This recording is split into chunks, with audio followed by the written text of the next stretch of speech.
Well, hi again, everybody. Jim Tarbox here from our Maplewood branch of the Eoin McKiernan Library at the virtual Celtic Junction Arts Center. Today we're going to start yet another story by the famous Irish storyteller Seumas MacManus. And here's a picture of him from years ago in the midst of a pretty good story, it looks like. That was taken in St. Louis several years ago. Today we're going to start with the beginning of a story called The King Who Was a Gentleman. We'll let you decide if that's a good title or not. A king there was in Munster of Ireland South, long, long ago, who was a very great gentleman. In fact, he was the greatest gentleman in all the world because in all his life he had never once said, "You're a liar," to any man. Now all the world began wondering, and all the world began talking about such a wonderful gentleman who could never be provoked into using those rude words. And the king grew proud and then vain of the fact that he was thereby the one greatest gentleman in the world. So vain did he become of his great gentlemanliness that he invited anyone in all the world to come and test him. He offered to give 3 chances to anyone who came to try to provoke him into saying, "You're a liar." And so sure of himself was he, that to encourage them to come, he made offer that if anyone in all the world in one of 3 chances could provoke him into saying the rude words, he would give to that man his beautiful daughter, the most beautiful maiden in all the world, in marriage, with her weight in gold, and half of his kingdom. But on the other hand, it was to be agreed that if anyone came there and took the 3 chances at the king and failed to make him say the rude words, that man's head should be cut off and placed on a spike in front of the king's castle. Now around this castle was a great railing with 365 spikes on it. And at the time this story begins, for this is only the last of a series of 365 stories, there were 364 men's heads sitting on 364 spikes, and just one spike craving for a head. They were the heads of 364 nobles and knights, and kings and chiefs and princes and scholars who had come there thinking they could provoke that wonderful gentleman to using the rude words, and win his beautiful daughter with her weight in gold and half of his kingdom. But every one of them had failed and lost his head, 364 of them. Now at this time there lived in the mountains of Donegal in the north a poor widow woman who had one son called Jack. A fine, brave, stout, strapping, able fellow was Jack, and when he grew up to be man big, he rose up by the fireside one night and told his mother about the wonderful gentleman king in the south, and the wonderful offer he had made to any man who could provoke him into saying, "You're a liar." Jack said, "Mother, if you'll give me your blessing, I'll travel away to the south of Ireland, and I'll make the king say, 'You're a liar,' and I'll win his beautiful daughter with her weight in gold and half his kingdom." When his mother heard this, she clasped Jack to her bosom, and she begged of him, "Jack, Jack, dear, don't go for to do such a foolish thing. Don't you know that already 364 of the greatest nobles and knights, kings and chiefs, princes and scholars have gone there, believing that they could make the king say the rude words. But because he's the greatest gentleman in all the world, all of them failed and lost their heads. So how do you think that a poor, ragged, ignorant boy like you from the mountains of Donegal could succeed, where the greatest, the wisest, and the most learned men in all the world have failed?" Jack said, "Mother, I believe that with the Lord's blessing and your blessing, I could make that king say, 'You're a liar.' I think I have the Lord's blessing, and I'm only waiting for yours." And Jack was so persistent that his poor mother, at length, broken-hearted, had to give him her blessing and let him go. Jack set out from home, and he traveled away and away, far farther than I could tell you, and twice farther than you could tell me, till at last he reached the castle of the king, who was the greatest gentleman in all the world. He knocked on the gates, and the king himself came there and asked Jack, "Who are you, or what do you want?" Jack said, "I'm Jack, the widow's son, from Donegal. I have heard that you are the most wonderful gentleman in all the world, who never yet said to any man, 'You're a liar.' I have heard how you have offered your beautiful daughter in marriage, with her weight in gold and half your kingdom, to anyone who, with had 3 chances, can make you say the rude words. And here I am to try my luck on you." The king, he smiled down upon Jack and said, "Jack, did you notice anything peculiar as you came up to my castle?" Jack said, "I did." "What was it?" said the king. Said Jack, "I noticed 364 heads sitting on 364 spikes around your castle, which I thought peculiar." "It was," said the king. "And Jack, did you notice anything else?" "I did," said Jack. "I noticed 1 spike waiting for a head."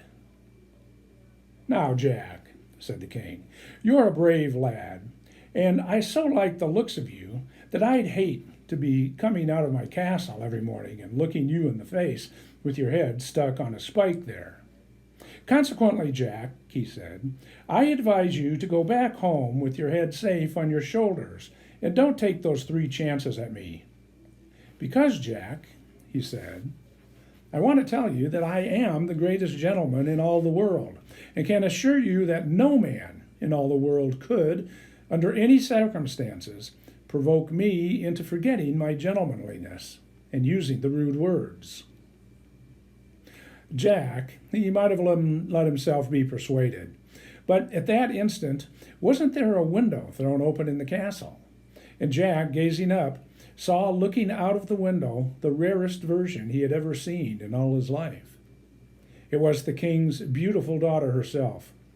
She looked down at Jack, and she smiled on him, and her smile lit up half the world.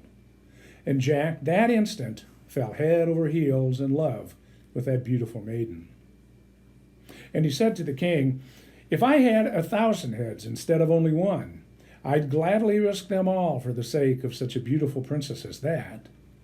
I want you to give me my 3 chances at you."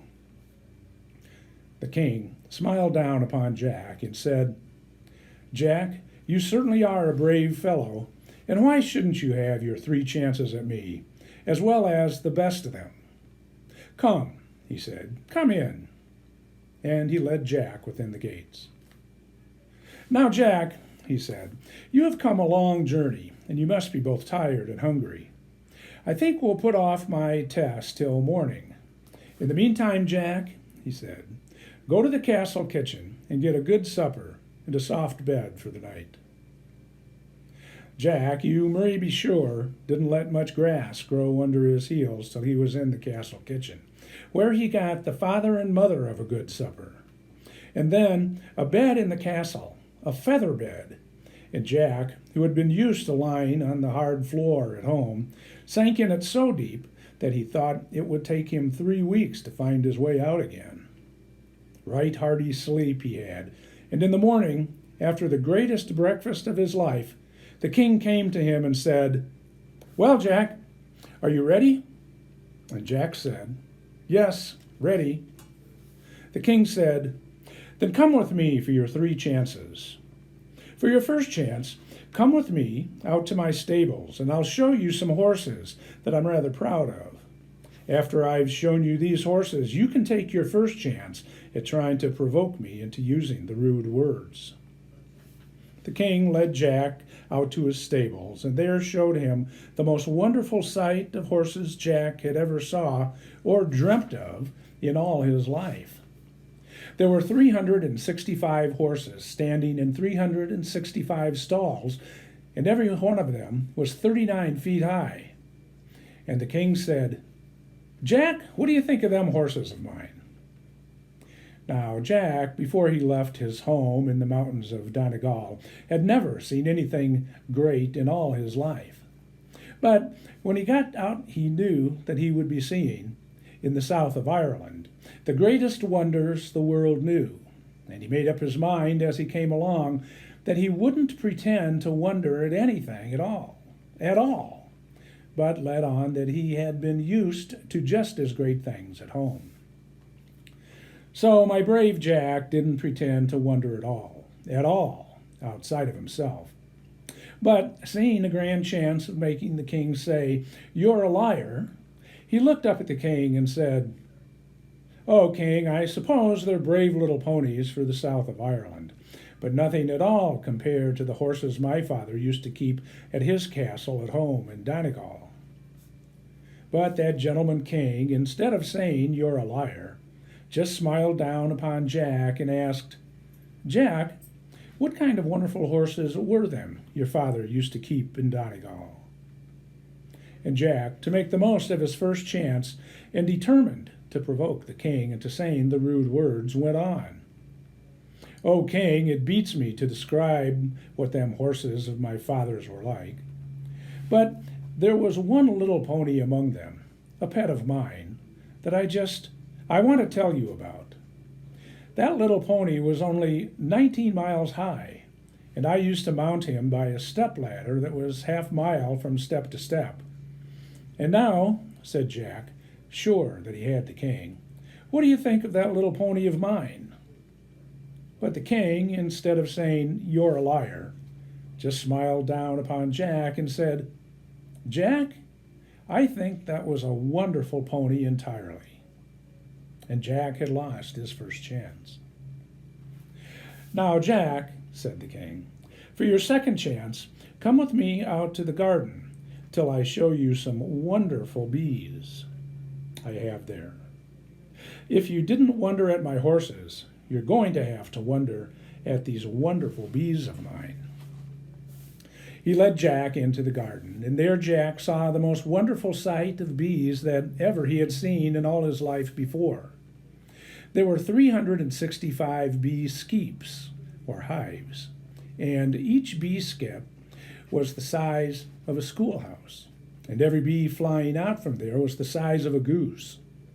And the king, very proud of his wonderful bees, looked down at Jack and said, "Jack, what do you think of them bees of mine?" But Jack didn't pretend to wonder at all, outside of himself. But sure that he could now make the king say, "You're a liar," he looked up and said, "Oh, king, I suppose they're brave little midges for the south of Ireland, but they're nothing at all to the bees that my father used to keep at his castle in Donegal." And he watched to see if the king would say, "You're a liar." But that king was only smiling down at him and asked what these bees were like. And Jack, to make the most of his second chance, hurried on and said, "Oh, king, it beats me to describe what them bees were like. But there was one bee among them, the queenie bee of them all, that I want to tell you about. That queenie bee my father always had to keep chained at home because whenever she went abroad, the wind of her wings destroyed forests and overturned towns and cities." And he turned the tail of his eye on the king, but the king was smiling more and more. So he hurried on to make the most of his second chance. And he said, "There was one time the queenie bee burst her chains and got away and flew over to Scotland. And the king of Scotland soon sent word to my father to come over with his army and bring back his murderous queenie bee. At that time," Jack said, "our army was scattered to the ends of the earth, and my father ordered me to gather up as many stragglers as I could and go over to Scotland and bring back the queenie bee. I could only gather 9,999,000 men, but I mounted my little pony, only 19 miles high, and headed that handful of men away for Scotland. When I came to the shores of Ireland, lo and behold you, I hadn't a boat to bring my army over the sea to Scotland. So what do you think I did? I put my little pony at the sea, and with his 2 forefeet he thrashed the sea dry all the way from Ireland to Scotland, and that army of 9,999,000 men marched from Ireland to Scotland without wetting a shoestring.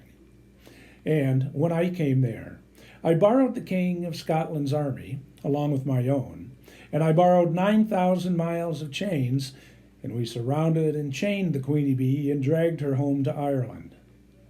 And now, O king, he said, looking up at the king, what do you think of that queenie bee of my father's? Jack was sure he now had the king, who couldn't help himself but must say, "You're a liar." But such a very great gentleman was that king that instead of saying, "You're a liar," he just smiled down at Jack and said, "Jack, I think that was a wonderful queenie bee entirely." And Jack had lost his second chance. Well, we'll take a break there from the king who was a gentleman. Let you think about those first two failures on Jack's part. And next time we meet, we'll see how Jack does with his third and final chance to win the king's daughter.